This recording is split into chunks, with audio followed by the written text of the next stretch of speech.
So joining me today is our National Security Advisor, Jake Sullivan, who will provide an update on Afghanistan and then take some of your questions. And with that, I'll turn it over to Jake. Thank you, Jen, and hello, everybody. I'm going to start with just an update in terms of the President's engagement today in engaging with his national security team, and then make a few comments broadly on the situation, and then I'll be happy to take your questions.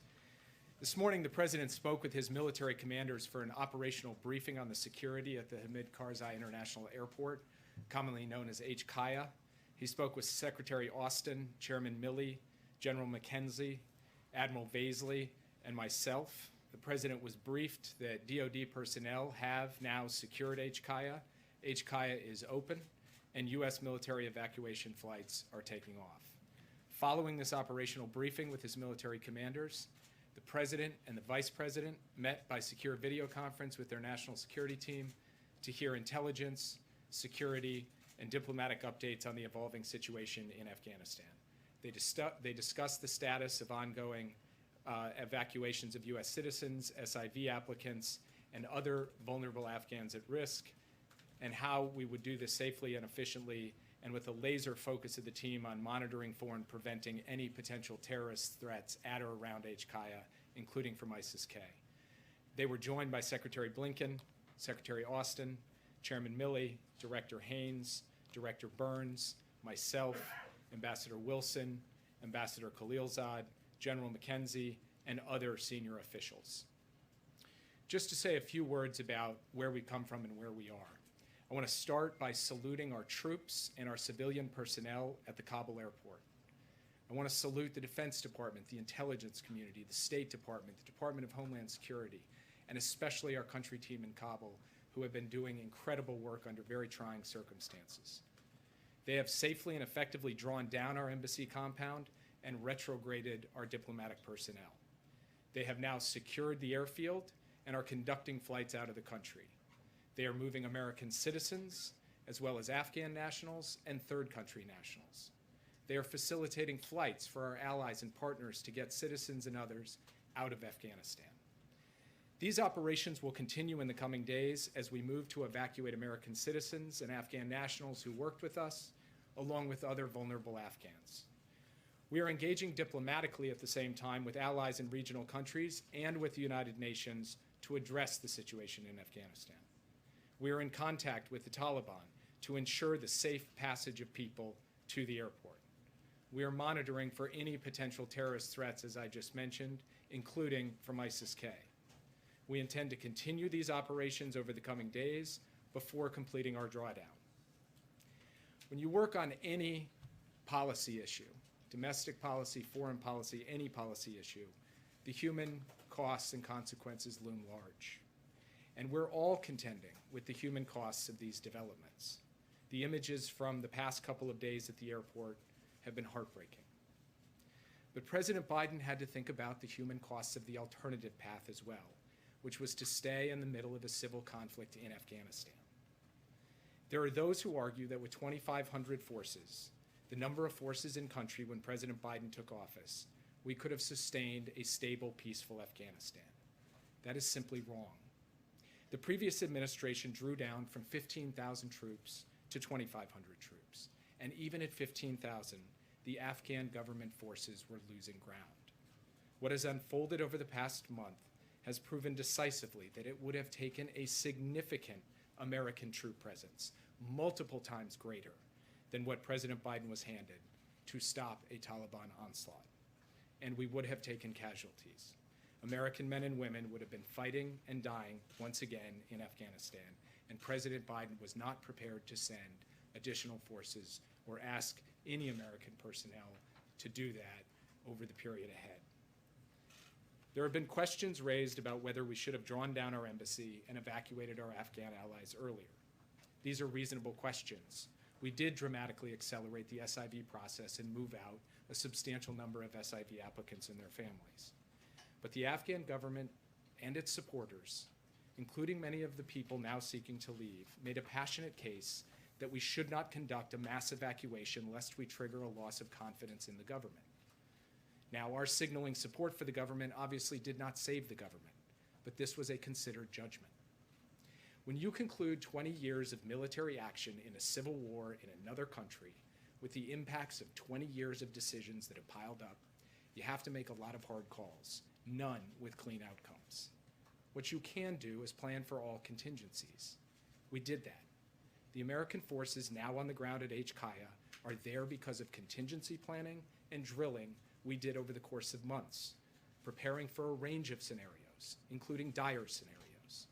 President Biden ordered multiple battalions to be pre-positioned in theater, and he activated them for deployment before the fall of Kabul. He also put additional battalions on a short string here in the United States. Those battalions have now flowed in as well.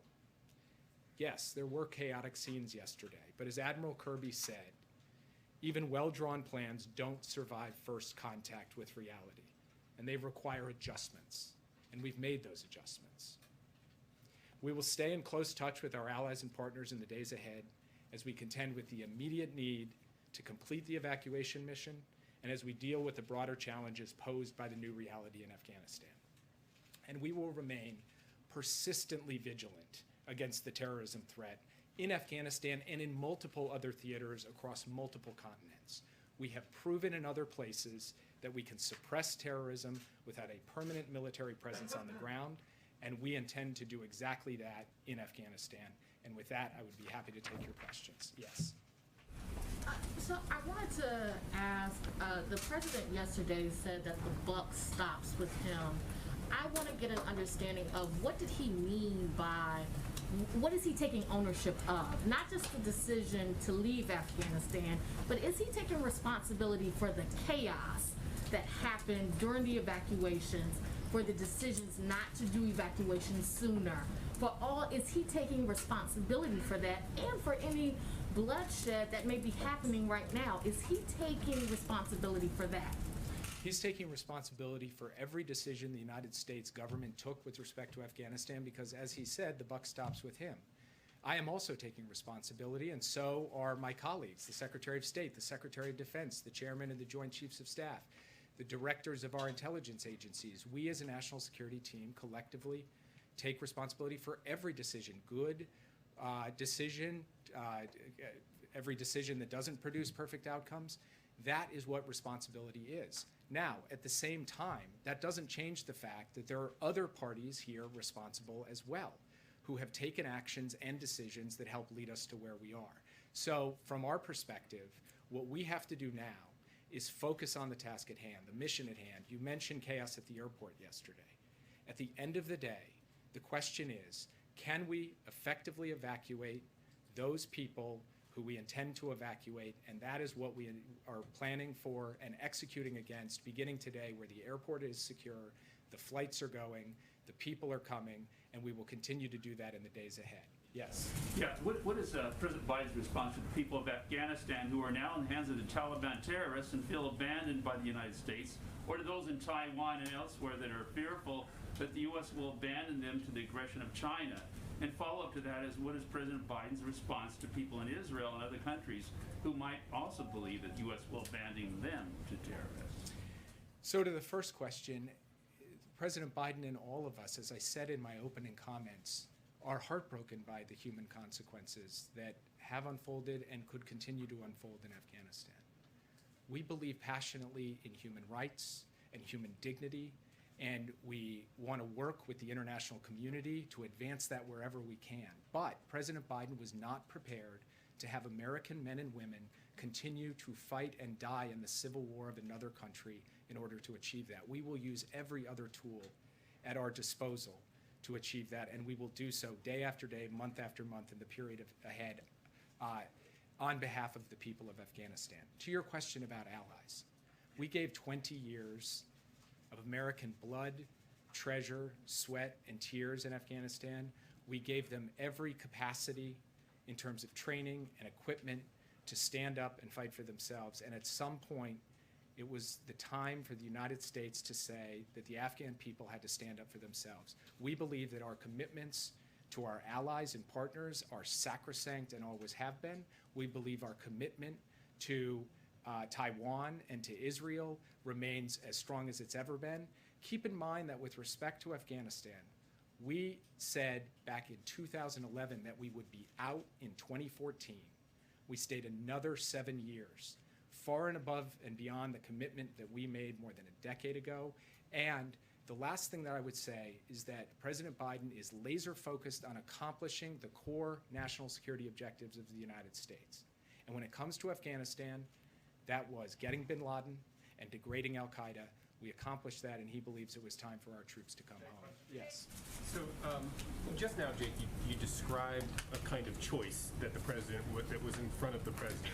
Either save the folks, the allies in Afghanistan, the folks that helped the United States through the last 2 decades, or sacrifice more American young men. I think the question out there on Capitol Hill and around Washington and elsewhere is, wasn't there another choice? Wasn't there a way you could have ended, President Biden could have ended the war in the way that he wanted to end the war so that Americans don't sacrifice further lives for this war, but at the same time do a better job of either ignoring Ghani's request to not start evacuations, or figuring some way that we wouldn't end up in a situation where there's masses of people crushing through the airport, and the execution of the last 4, 5, 6 days that has seemed to just about everybody as not is not the way a competent administration,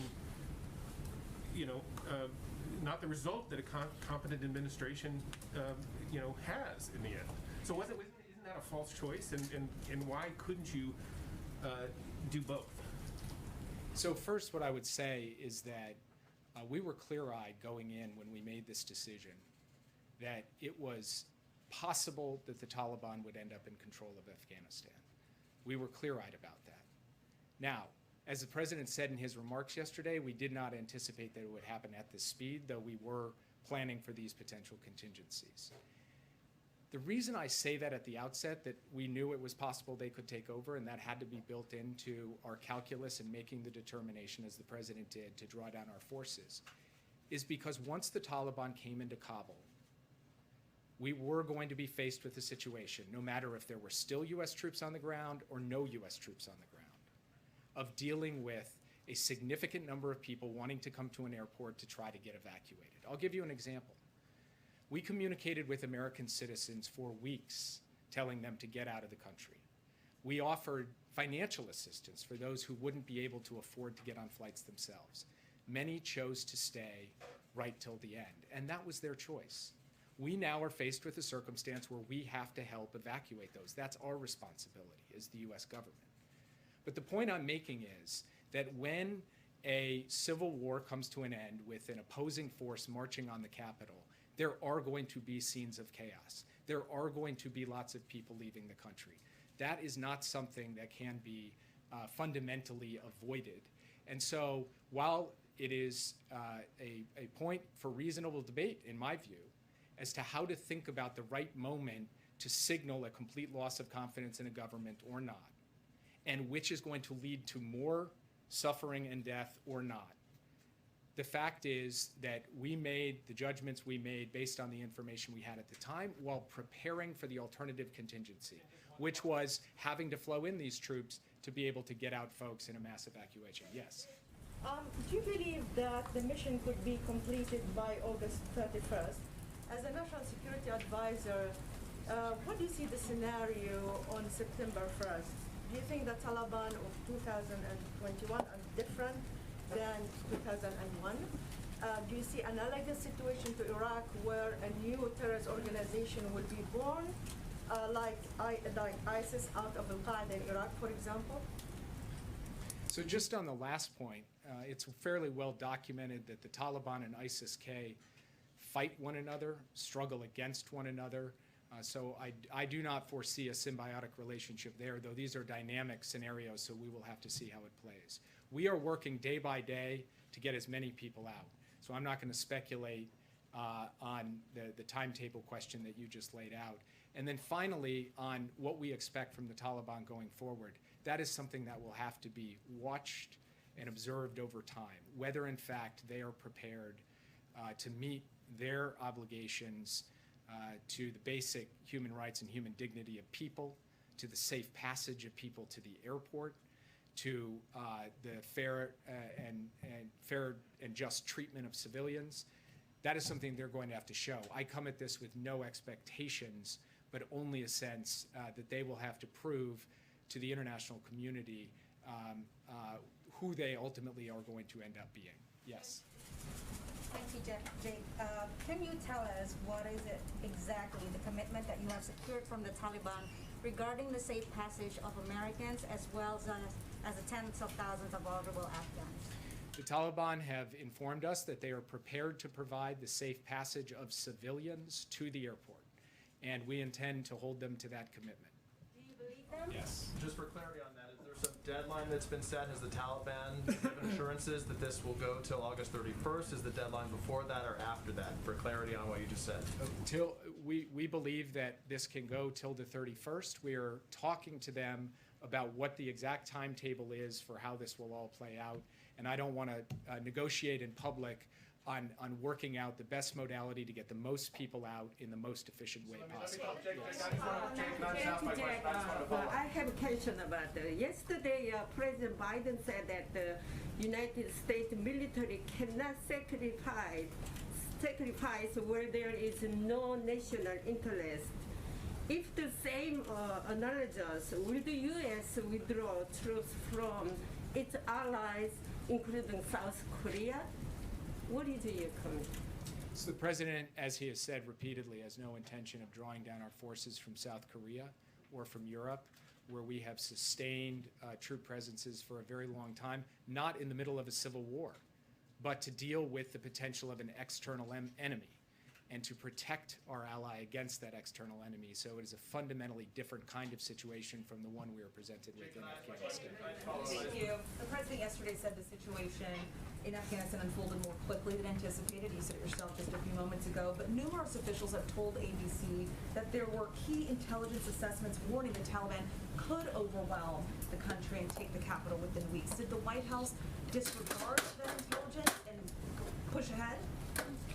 I'm not actually familiar with the intelligence assessments you're describing, but I also don't want to get into specific intelligence products. And one thing I will not do from this podium or anywhere else is talk about what a different component of the interagency did or didn't do, because from my perspective, we are one team with one mission trying to execute and do so in the best interests of our interests and values. So I will leave it at that.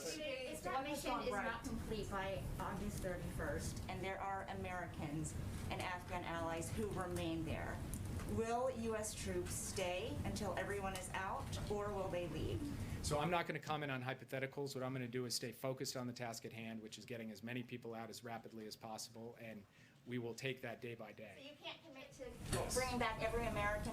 There's a large number of Christian missionaries and aid workers that are particularly vulnerable because they're known to be Christians. Is there any plan to get them to the airport and get them out? We are working with a variety of different types of groups, journalists, aid workers, NGO workers, and so forth, to help facilitate their departure from the country. Yes. Talk about these contingency plans. The President of the United States left the White House on Friday. When did your administration know that another 6,000 troops were going to be needed for this withdrawal?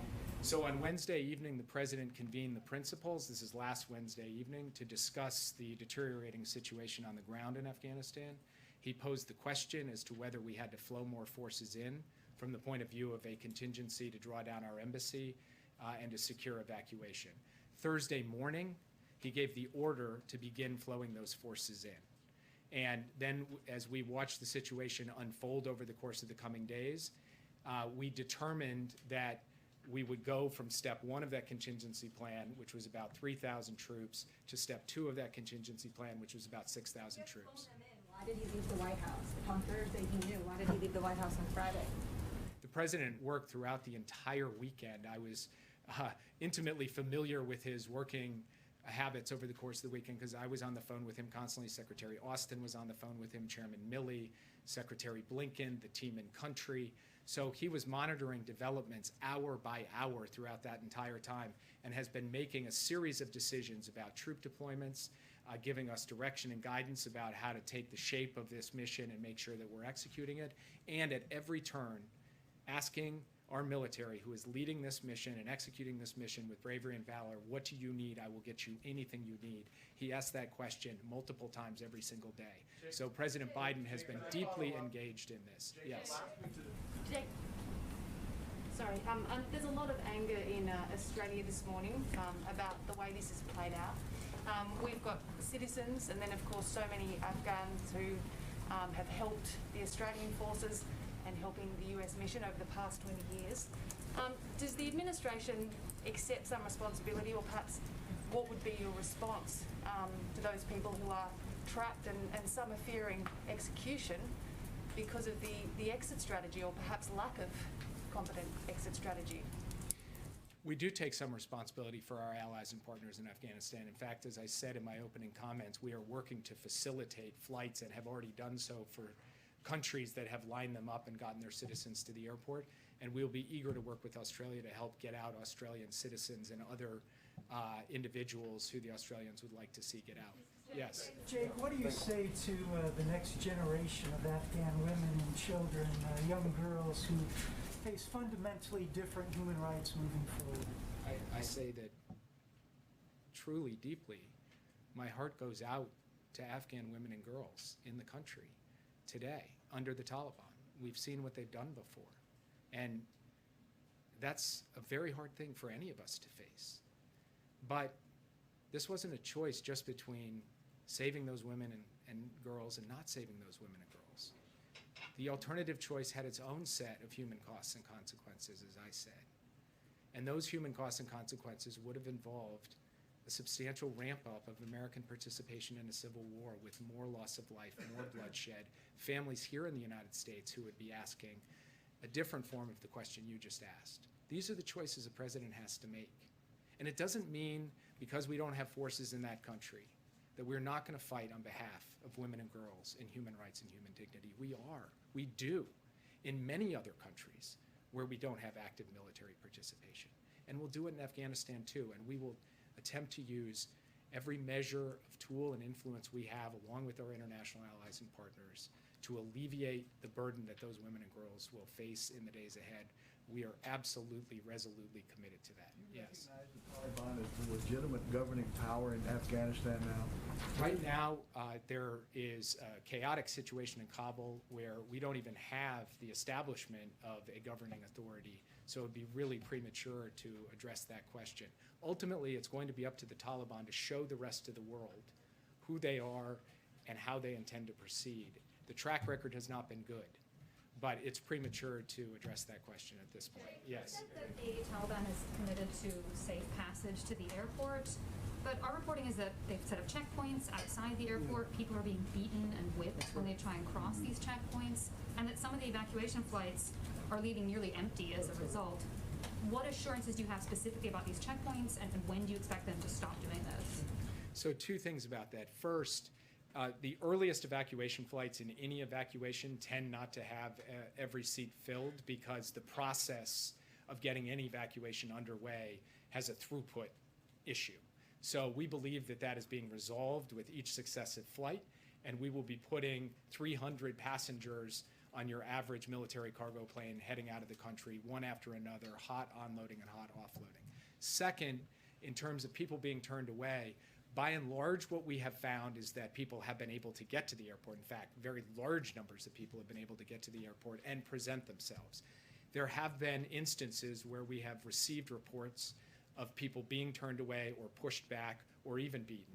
We are taking that up in a channel with the Taliban to try to resolve those issues, and we are concerned about whether that will continue to unfold in the coming days. As things stand right now, what we are finding is that we are getting people through the gate, we are getting them lined up, and we are getting them on planes, but this is an hour-by-hour issue, and it's something we are clear-eyed about and very focused on holding the Taliban accountable to follow through on its commitment. Yes. Jake, thanks so much. You've talked about your confidence in the contingency planning, and I'm wondering if in hindsight, looking at the planning and execution, what this administration would have done differently, knowing what it knows now? It's a good question, and it's one that we will conduct an extensive hot wash, as we say. We'll take a look at every aspect of this from top to bottom. But sitting here today, I'm spending every hour I have focused on how we execute the mission we have before us, which is getting all of these people out. Yes. Jake, two questions for you. One, has the president spoken to any other world leaders since Kabul fell to the Taliban? Sorry, I was looking at the wrong person. He has not yet spoken with any other world leaders. Myself, Secretary Blinken, several other senior members of the team have been engaged on a regular basis with foreign counterparts, and we intend to do so in the coming days. Right now, the main issue is an operational issue. It's about how we coordinate with them to help them get their people out. And we are operating through logistical channels and policy channels to try to make that happen. And Jake, Yes. just to follow up on that, you just said that you will conduct a review of what went wrong here on the U.S.'s response. I know you said there are other additional factors, like what happened on the ground in Afghanistan that led to this. Will you publicly disclose what went wrong and who misjudged the intelligence here over how quickly the Taliban could take over? So first, I didn't describe that we were doing a, quote, what went wrong review. What I said is we'll do a hot wash. We'll look at everything that happened in this entire operation from start to finish, and the areas of improvement, where we can do better, where we can find holes or weaknesses and plug them as we go forward. And of course, we intend, after we've had the opportunity to run that analysis, to share that with people. Yes. Thank you, sir. You noted that you had encouraged Americans on the ground there to leave and that many chose not to. I just wanted to follow up on Ouija's question. Will the U.S. government commit to ensuring that any Americans that are currently on the ground in Afghanistan get out? That's what we're doing right now. We have asked them all to come to the airport to get on flights and take them home. That's what we intend to do. Yes. Former officials from multiple administrations, the Obama administration, the Bush administration, have said they are certain Afghanistan will become a safe haven for terrorists. I know you and the president have disputed that. What do you think those officials are getting wrong, and can you ensure that Americans are safer today because of your actions than we were several months ago? I want to be very clear about what our position is. Our position is that we are going to have to deal with the potential threat of terrorism from Afghanistan going forward, just as we have to deal with the potential threat of terrorism in dozens of countries in multiple continents around the world. We have to deal with the threat of terrorism in Yemen and Somalia and Syria. We have to deal with the threat of terrorism across the Islamic Maghreb. We have to deal with Al-Qaeda and ISIS-K. And we have to do so using a wide variety of tools, intelligence capabilities, defense capabilities, and yes, in some cases, the support we can provide to local partners to help them deal with the challenge. And what we have shown is in many of the countries I just mentioned, among others, we have been successful to date in suppressing the terrorist threat to the U.S. homeland in those countries without sustaining a permanent military presence or fighting in a war. And that is what we intend to do with respect to Afghanistan as well. So this is not a question about whether we're clear-eyed about the terrorist challenge from Afghanistan. It is about whether the terrorist challenge in 2021 is fundamentally different from the terrorist challenge in 2001. We believe it is fundamentally different, and we need to be postured effectively to deal with the terrorism challenges we find it today as opposed to 20 years ago. Just wondering, can you shed light on the decision to leave behind Blackhawks and other equipment, how that fits in with the contingency plan the U.S. had? Leave behind Blackhawks and other equipment. Why give the Taliban access to state-of-art equipment that they could either use to bolster their own defenses or to sell off to other countries? This is, I think, a very good example of the difficult choices a president faces and a Secretary of Defense and a Secretary of State and a National Security Advisor face in the context of the end of a 20-year war. Those Blackhawks were not given to the Taliban. They were given to the Afghan National Security Forces to be able to defend themselves at the specific request of President Ghani, who came to the Oval Office and asked for additional air capability, among other things. So the president had a choice. He could not give it to them with the risk that it would fall into the Taliban's hands eventually. Or he could give it to them with the hope that they could deploy it in service of defending their country. Both of those options had risks. He had to choose, and he made a choice. And from the point of view of that particular narrow example to a much wider range of examples that we contend with, at the end of the day, what the president has focused on all the way through here is trying to take the information that's been presented to him, the risks, costs, and benefits, and make decisions that were in the best national security interests of the American people. He has tried to do that. He talked about that at length yesterday. And from that perspective, he believes the decision he made in this context was the right decision. Yes.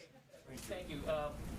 The president has not been shy about undoing many of the previous president's policies, many of them. Why not undo this one, particularly since the Taliban have abrogated already what they agreed to back in Doha with President Trump? You're referring to the agreement that President Trump made with the Taliban in February of 2020, which set a deadline, be out by May 1st, 2021. Walking away from that was not just kind of a cost-free proposition for the United States. On May 2nd, the Taliban offensive was going to start. The Taliban onslaught was going to happen. And the question facing the president was, would increasing numbers of American troops be in the teeth of that offensive, or would we draw it down and try and give all the capabilities necessary for the Afghan government and the Afghan army to step up to that? That is the decision that he took. That is the situation that he was placed in with a mere 2,500 troops in country when he took over. This was a choice between dramatically ramping up forces to fight or drawing them down to end our military involvement, and that's the choice that he made. Yes. Jake, the president said yesterday that he urged Afghan leaders to engage in diplomacy and seek a political settlement with the Taliban, but, quote, this advice was flatly refused. Does the president feel he had a willing partner in President Ghani? Look, I would just say the president was reporting the facts as they unfolded. I'm not going to characterize anything about President Ghani at this point, who is no longer a factor in Afghanistan, and I don't think there's much merit in me weighing in more deeply on him. Yes. Mr. Sullivan, sorry to labour the point here, but we're speaking to Afghan citizens who supported the American mission in Afghanistan, who are now terrified for their lives.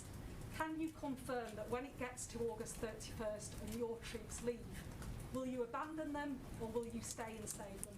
Our plan is to safely evacuate the people who worked with the United States, who are eligible for special immigrant visas, which is a generous program set up on a bipartisan basis by our Congress. We have identified those individuals and families. We are making provision to have them come to the airport and get on evacuation flights out of the country. That is what we are going to do between now and the end of the month. Yes. Yeah, thank you, Jake. One question, going back to President Ghani. Have any top officials of the Afghani government, the former Afghani government, made requests for asylum in the United States? And would President Ghani and Vice President Abdullah, among others, be welcome in the U.S.? I'm not familiar with any such requests, and I'm not going to get into hypotheticals. Yes. Thanks, Jake. With the president at Camp David, can we, the American people, expect to hear from him in the coming days as the operation to get people out continues? I'll leave it to Jen to answer that, but yes, you will hear from him in the coming days. Yes. President, thanks for taking my question. President Biden was expected to repair the damage caused by the previous administration to the NATO. The way the withdrawal was carried out added new strength to the alliance. How severe is this damage, and what you would tell your allies? President Biden has a long and deep history of solidarity and commitment to the NATO alliance. His commitment to Article 5 is rock solid and sacrosanct. We just had a very successful NATO summit where we committed to a new strategic concept and a new way forward on the emerging threats we're going to face. He believes in his personal bonds with the leaders of NATO, and he believes in the institutional bonds between the United States and NATO. And I would just note also that our Secretary of State and our Secretary of Defense went to repeated ministerial meetings at NATO for consultations on this decision, and ultimately secured an agreement of the North Atlantic Council for it to be carried out along the timetable that was laid out. All of the allies signed up to that. What the president also committed to was making sure that every last NATO troop on the ground in Afghanistan. And there were more NATO troops in Afghanistan than American troops when Joe Biden took office, would get out safely and securely without incurring a single casualty, and he executed that. And then finally, he's committed to facilitating the flights of our NATO allies and partners to get their civilians out and to get others out. And he is in the process of doing that. In fact, planes from NATO countries have landed and taken off with their personnel over the course of the past 24 hours.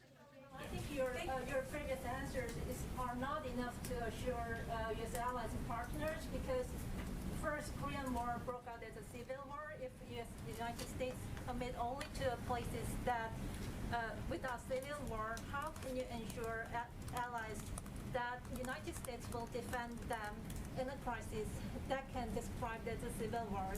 For example, if the People's Republic of China attacks Taiwan, the Chinese can argue that it is a civil war among the Chinese, and how can you just how can you justify the U.S. involvement in Taiwan and South Korea? And I also understand the United States did not want to make a sacrifice, but at the same time, leadership requires a sacrifice. And how can you just claim to be a global leader without making sacrifice? So I want to start where your question ended, because the United States made an extraordinary sacrifice in Afghanistan. 2,448 Americans lost their lives in Afghanistan.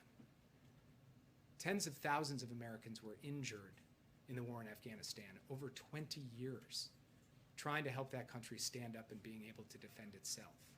The United States spent more than $1 trillion of its resources in Afghanistan. The amount of sacrifice and solidarity and commitment to Afghanistan, to trying to give it a chance, was immense. And it wasn't just the United States. Many other countries joined us and had their own sacrifice. Excuse me, let me just finish answering the question. And so the idea that there was a lack of sacrifice on the part of the American people is belied by the rows of headstones over at Arlington National Cemetery, where people have come home. When it comes to Taiwan, it is a fundamentally different question in a different context. And so from our perspective, what we need to focus on, well, I'm sorry, if I'll take the next question if you won't let me answer. Yeah. So what's your take on the conference earlier by the Taliban, especially the comments that they made about protecting women's rights? Do you have any trust in the fact that they're going to hold up to it? Like I've said all along, this is not about trust. This is about verify. And we'll see what the Taliban end up doing in the days and weeks ahead. And when I say we, I mean the entire international community. Yes. The Biden administration has talked a lot about evacuating American and Afghan who helped the U.S. in the war, but there were many foreign nationals, including many Africans who were there. What's the administration doing to evacuate them safely? So the United States is also focused on helping third country nationals get out of the country safely. Yes. Back in the spring, you and several administration officials committed that civilian and humanitarian aid would continue into Afghanistan. Now that the Taliban has taken over the government, does that just completely stop? Is there a possibility that that would restart at some point? We will have to take a hard look at how we proceed with on any basis at all. And as I said to one of your colleagues earlier, it's premature to answer those questions. That's something we will have to take a look at after we get through the immediate task of this mission. Yeah, at the back. What is the status of the Afghan security forces and the U.S. relationship with them? I'm sorry, can you repeat the question? The Afghan security forces and the U.S. relationship with them. The Afghan security forces appear to have essentially, no longer operate as a coherent entity. They essentially have given way to Taliban physical security control over the major population centers. Yes. Relationship with them. Follow-up question about the Taliban saying they'll respect the rights of Afghan women. What tools does the United States have to hold them to this pledge? And if not, what does the U.S. plan to do? So standing here today, I am not going to go into the full panoply of things that we can do, but there are obviously issues related to sanctions, to marshaling international condemnation and isolation, and other steps as well. But the reason I don't want to go into great detail on it is I want to be able to have our team communicate directly to the Taliban both what the costs and disincentives are for certain types of action and what our expectations are. That is a conversation that we will intend to have, and I think many other countries, including like-minded allies and partners, will be having that as well. Yes. Thank you, sir. President Biden said that there was very few national security interests for the United States in maintaining some peace in Afghanistan. Would you actually reiterate that today? Would you say that there is no interest for us having some presence on the borders of Iran, on the borders of Pakistan, on the borders of near China? Would you, or Tajikistan, would you just say that we should just give that up? I would say that the president does not believe that the United States should be fighting and dying in a war for the purpose of sustaining American military boots near Tajikistan or Pakistan or Iran. No, I would say that that is something that is not, what you just laid out as a national security interest, we would not agree that it is right to ask American soldiers to risk their lives for the purpose of maintaining a presence near Tajikistan. Yes. Thank you. What happens to the billions of dollars worth of weaponry that the U.S. gave Afghanistan? Does the U.S. have a plan for that, or does it remain in the Taliban hands? We don't have a complete picture, obviously, of where every article of defense materials has gone, but certainly a fair amount of it has fallen into the hands of the Taliban. And obviously, we don't have a sense that they are going to readily hand it over to us at the airport. Yes. Thank you, Jake. Has the president seen these images of what looks to be people flying off an airplane yesterday? And then what was his reaction to those images? The president, as he said in his remarks yesterday, has seen these images are heartbreaking. And as I've said repeatedly today, the human toll of the end of this conflict in this way is real and it's raw. And it's hard for any of us. You guys are journalists, I work in government, but you know, we're also people. And this is tough stuff. There's no doubt about it. But these are hard choices too. And at the end of the day, the president had to make a hard choice about whether to avoid some of those human costs. The United States continues to send thousands of troops to fight, and some of them die and take casualties. That is the decision that he was not prepared to take. Yes. Thank you, Jake, for the question. I just want to get your reaction to the Special Inspector General report on Afghanistan. I know this was planned before the fall of Kabul, but I just want to get your response to that. And also, how are you going to ensure that Americans and other people, refugees perhaps, have safe passage to the airport? I know you talked about securing the airport, but how are you going to ensure that they can actually get there? So as I said before, we have been working, engaging, coordinating with Taliban elements on the ground to ensure safe passage. We will continue to work that issue day by day until we've completed our mission. And what was your first question?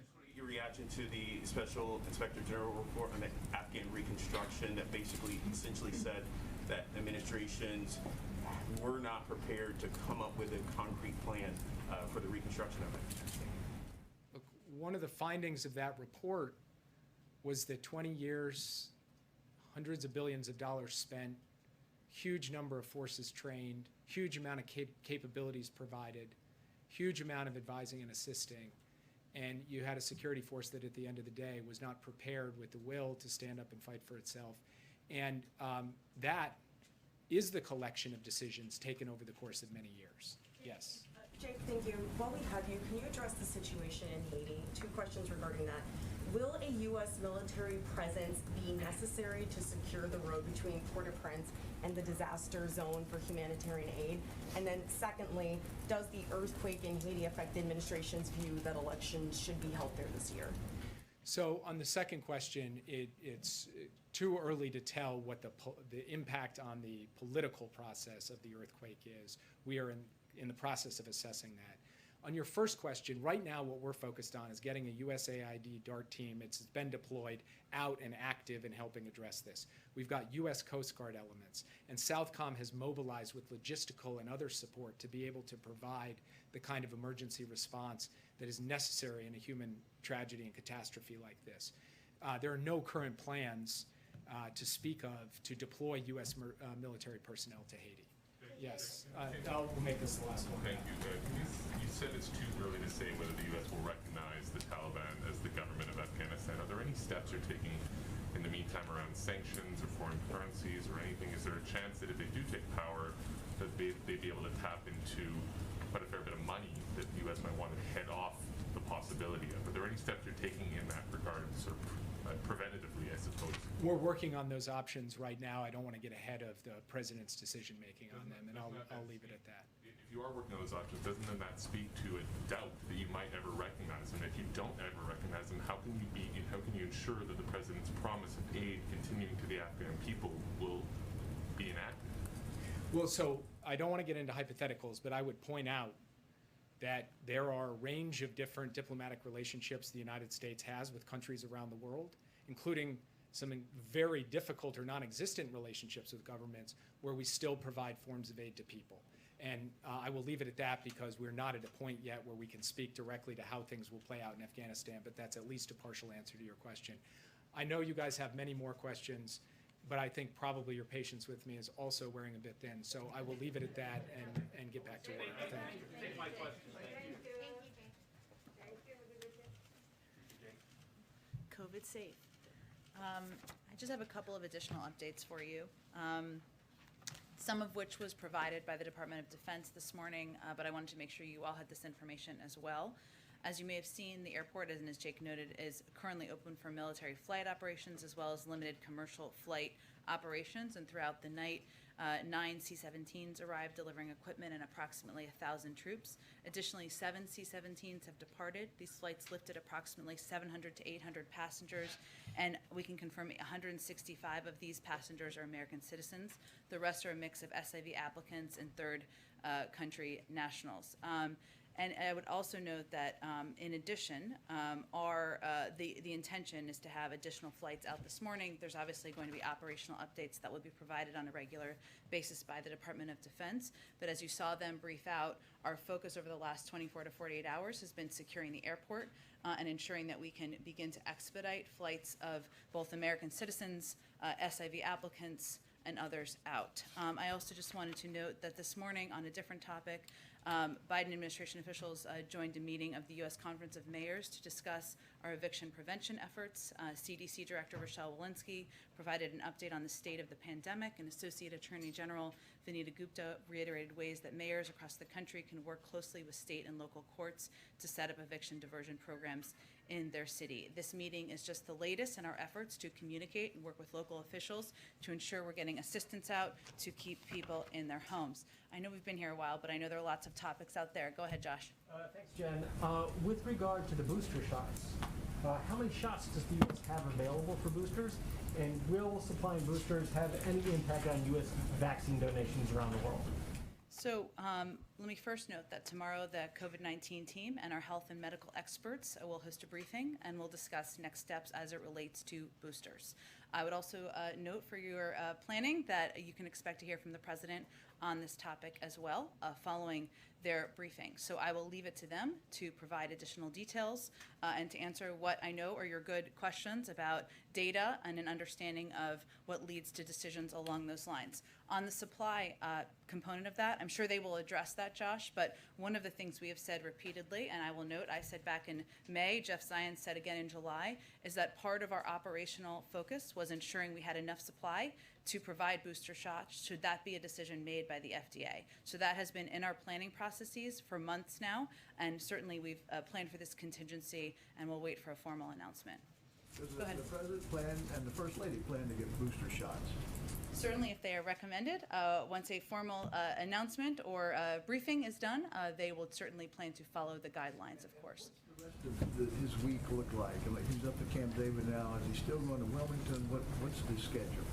Well, I think Rachel asked this earlier, so the president will return to the White House. I don't have an exact time for you, but tomorrow he will both be doing an interview with George Stephanopoulos for ABC, and he will also, where he will, of course, I'm certain, be speaking to the situation on the ground in Afghanistan.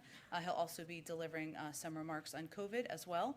In terms of additional portions of the schedule next week, we're still working those through, so I don't have an update for you at this moment in time. Go ahead. Thank you. On COVID, is the White House concerned that moving forward with boosters could make it that much harder to get more unvaccinated Americans to get that initial shot?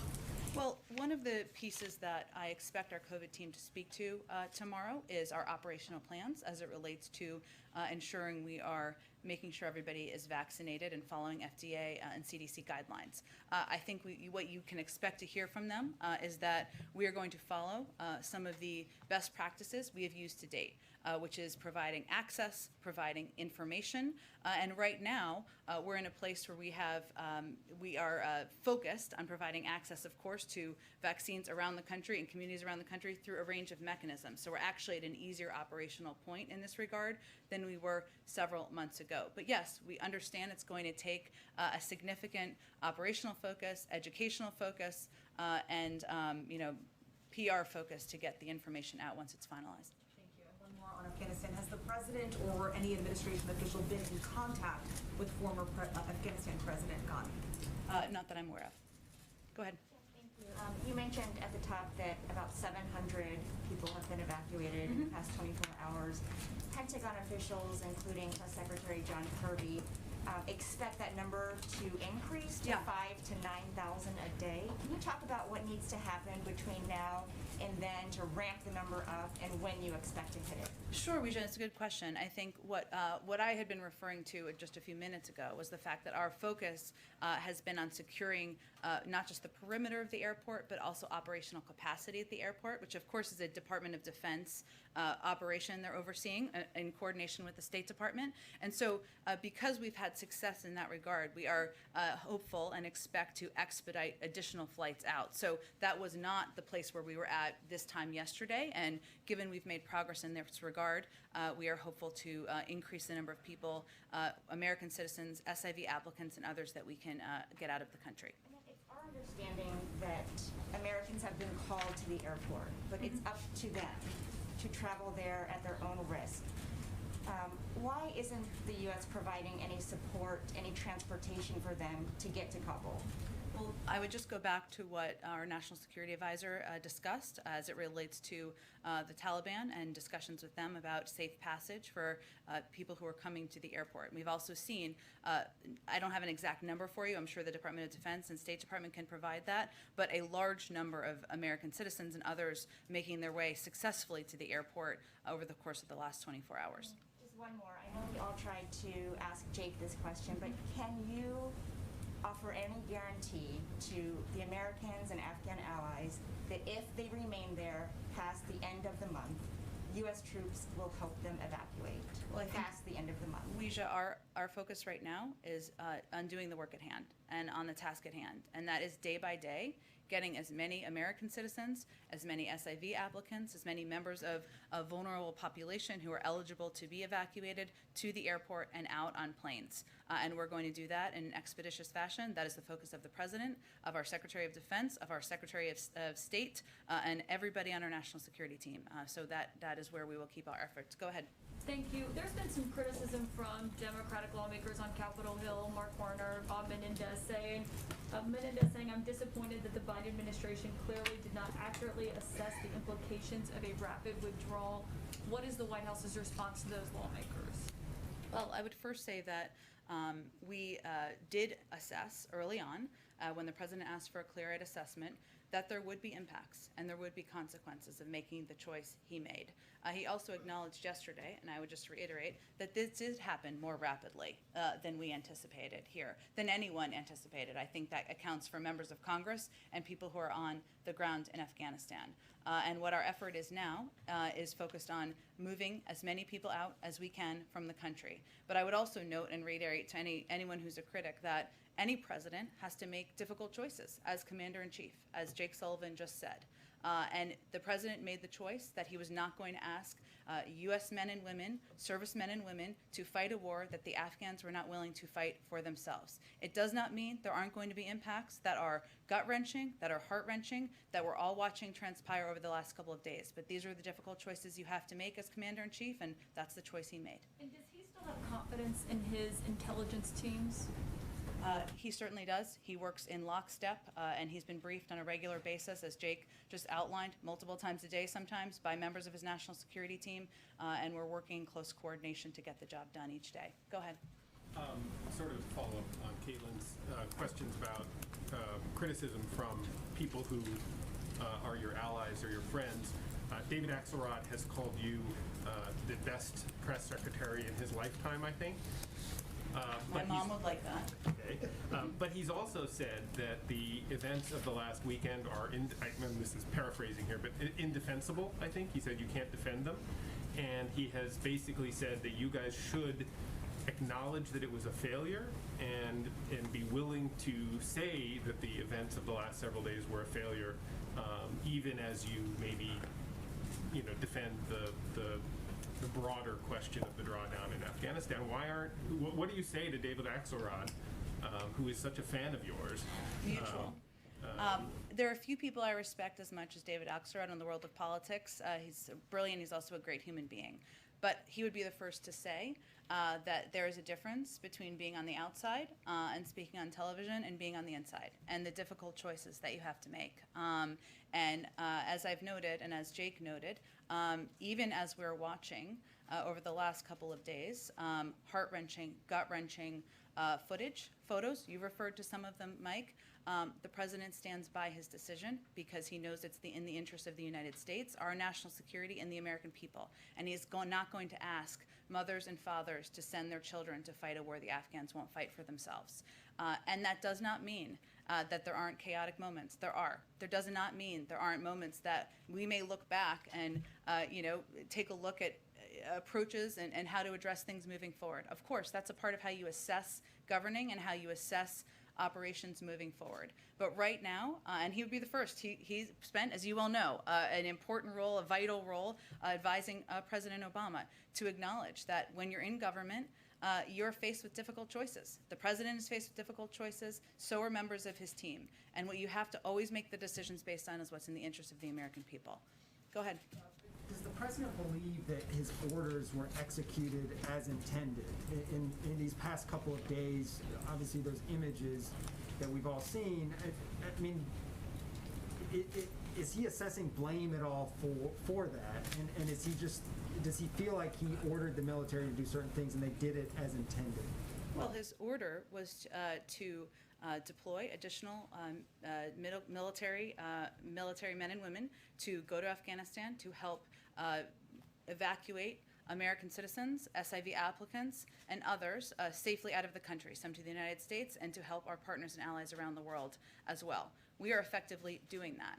And the photos we're seeing of chaotic moments, no doubt, at the airport are of many Afghans who want to get out of the country. We certainly understand that as well. And as Jake just said, when you're at a point where things are happening more quickly than anyone would have anticipated, not just people in this White House, but certainly people in Afghanistan, people in the international community, probably people in Congress, then you're going to have some chaotic scenes. But the president is confident in his national security team and their ability to get the mission done and get the mission accomplished. And as I just noted earlier, right now the airport is secure. We're working to expedite flights and get more people out of the country. And then just to follow on, the president has been quite clear that he does not have any trust in the Taliban. And so I guess Jake kind of went about this in a couple of different ways, but do you guys have any assurances that the Taliban is clearing the safe passage to the airports? And what are the consequences to them if they do not? Well, the consequences are the full weight and force of the United States military, and I think we've made that clear. But right now, and we're not trusting, we're not taking their word for it. We are watching closely, we are in close contact, and we are certainly assessing whether they are going to abide by their commitments and by their actions. Go ahead. How many Americans are in Afghanistan, both inside Kabul and outside Kabul, and should they get priority on evacuation flights? John Kirby said that it's going to be a mix of SIV applicants and Americans, but should those remaining American citizens get priority, and how many are there in the country right now? Well, we are prioritizing a number of groups: American citizens, embassy employees and their families, our locally employed staff, SIV holders and applicants, Afghans who would be eligible for P1, P2 refugee programs, which includes, by the way, translators who may have assisted media organizations and others. There have been, how the process works, I should tell you, is that there are individuals who will self-identify as American citizens. That number is around 11,000. Beyond that, around the country. Beyond that, though, there are individuals who may not have self-identified, who may come and request assistance and come to the airport. We're going to work to assist, of course, American citizens, but we also have a responsibility and an obligation to help the men and women who served by our sides, many of the sides of your colleagues as translators and as interpreters, and our locally employed staff and others.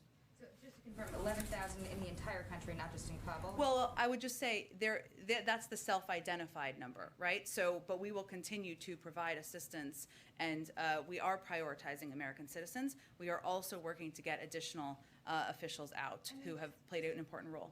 Just to follow up on this, obviously getting them through and getting them to the airport is the challenge, as everyone else here has noted, but the administration is left to negotiate with the Taliban, including one of the commandos who was released from Guantanamo Bay as part of the Bo Bergdahl prisoner swap when President Biden was vice president. How does he feel about that? Does he have any regrets, and how's he digesting that? Well, first I would note that, one, I'd point you to the Department of the intelligence community to assess the identity of the individual. I know there's been reporting on it, but that's not my position to do from here. I would also note that in prior negotiations and commitments made during the Trump administration, there were thousands of individuals who were released. So our focus right now is on, again, not taking the Taliban's word for it. We are assessing, we are closely watching, and we are being very clear about the capacities and the capabilities we have at hand should they be needed. Of course, that's not our objective. And then the last question, what are we doing to counter message with what's happening right now with China in Taiwan? The president said yesterday that China and Russia would love nothing more than to have the U.S. sink billions of dollars and stay here forever, but it seems to be that they're celebrating this. They were touting U.S. humiliation in Afghanistan and a warning to Taiwan and other allies that the U.S. won't come for help if war breaks out. China's embassy is functioning as normal. So what are we doing to counter their propaganda, and how does the administration view Russia and China's engagement with the Taliban? Well, first, we of course are in touch with the Chinese and the Russians as we work to bring men and women out of Afghanistan, and including our SIV applicants and others. Our message is very clear. We stand by, as is outlined in the Taiwan Relations Agreement, by individuals in Taiwan. We stand by partners around the world who are subject to this kind of propaganda that Russia and China are projecting, and we're going to continue to deliver on those words with actions.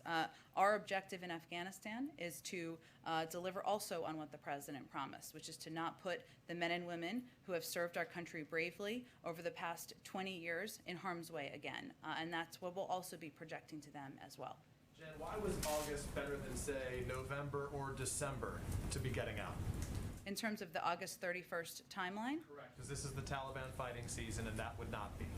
I know there's been a fair amount of focus on that, but I wouldn't say that that has been an assessment of a difference here in terms of what our timeline would have been from the beginning. So there's no belief that it would have been any different in December than it is in August? I don't believe that military officials have made that assessment. As we ask about the risk assessment right now, what is the current risk assessment in terms of terrorism and the potential threat that exists within Afghanistan against the United States? Well, I think as the president conveyed yesterday and also conveyed back in May, part of our objective here was to make sure we had the resources to fight the counterterrorism threat that has changed over the last 20 years, wherever it is. And that has not been emanating from Afghanistan in the way that it was 2 decades ago, which is understandable. We have a range of capacities, over the horizon capacities, as well as capacities where we do effective counterterrorism operations in countries where we have absolutely no presence in any way at all. We will continue to watch closely, continue to assess, but I'm not in a position, I'll leave that to our intelligence community to provide an update on. Go ahead. You said just a little bit ago that if the Taliban does not agree to these safe passage agreements or conversations, that the consequence will be the full force and weight of the U.S. military. What exactly does that mean? Does that mean there's a scenario where we go back in? That means that we have been clear, and I think my colleagues at the Defense Department have also conveyed this, that we have our own capacity, military capacity from here. Obviously, we have worked with them to ensure safe passage. That's where our objective is. I'm not going to outline or detail it further. And one more. You said, the administration said that the evacuation efforts were stalled in part because some Afghans did not want to leave earlier. They wanted to stay. Mm-hmm. Do you have any specifics on this population? Exactly how many Afghan allies are we talking about who were eligible to leave but chose to remain?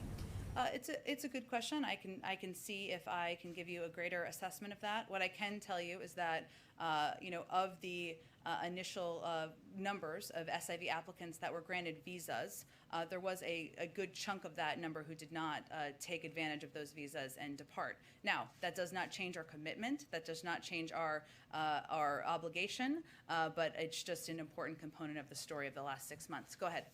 11,000 you mentioned, just for clarity, those are 11,000 self-identified people in the country, not who want to leave. Do you have any indication of how many Americans are still trying to get out of Afghanistan? I can see if there's a greater assessment. I would point you to the State Department on that, though. They'd have the most up-to-date numbers. Do you have a total number of people overall, including third country nationals and Afghan nationals, who you want to get out over the coming days? Again, there are a number of prioritized programs. I think we've given out some numbers in terms of, if you look at SIV applicants, we have about 22,000 spots at military bases here, an additional 8,000 in third countries. Obviously, we're going to work to assess and make sure we get, and we work to get as many people out as possible who are eligible for those programs, as well as, of course, separately, American citizens. But I don't have a number or an update for you on the total. I'm sorry, I know they're going to announce this tomorrow, but are we talking about booster shots for everyone? And if so, why should healthy young Americans be getting a third shot when so many in the world don't have a first shot yet? Well, they will provide a briefing tomorrow on what the recommendations are, and I encourage you to ask a question, as I'm sure you will ask a question at their briefing, Josh, as you've been following this closely. I'm not going to get ahead of their announcement or the president addressing this tomorrow, but I will tell you that we believe that that is a false choice.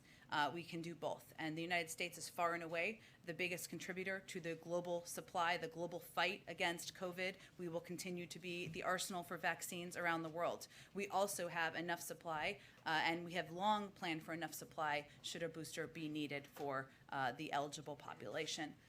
Go ahead. Thanks, Jen. The National Security Advisor said when a civil war comes to an end with an opposing force marching on the ground, there's going to be scenes of chaos. There's going to be lots of people leaving the country. But my question is, why didn't you have a better plan to secure the airport? How could you not anticipate crowds of people rushing the tarmac and overwhelming limited security if there was a contingency plan in place? Well, first I'd note something that Jake Sullivan said and John Kirby said, which is, and I'll probably butcher their iteration of it, but basically the best laid plans require adjustment when you get on the ground and see what the situation on the ground is. We have secured the airport in a short period of time. There were initial scenes of chaos, but that has been a priority, and we have accomplished that task. Now our focus is on getting planes in and getting American citizens, SIV applicants, our locally employed staff, some of your colleagues out of the country. But we did effectively do that thanks to the hard work of the men and women on the ground from the State Department and the Defense Department over the last 24 to 48 hours. Okay, I called on you, just let me do one more. Thank you. Just two quick questions. I want to follow up. Jake said that the president had not spoken to any other world leaders yet. Why is that? Jake also said that our focus right now has been on operational efforts, which includes coordination at a lower level than leaders and heads of state. And that is our focus on working with third countries to help get their citizens out, or of course working with others on the ground to get vulnerable populations out. That's where the focus is at hand right now. And if there is a benefit in the president picking up the phone and calling world leader, he will certainly do that, and I expect he will do that in the coming days. Thanks so much, everyone. Have a great day.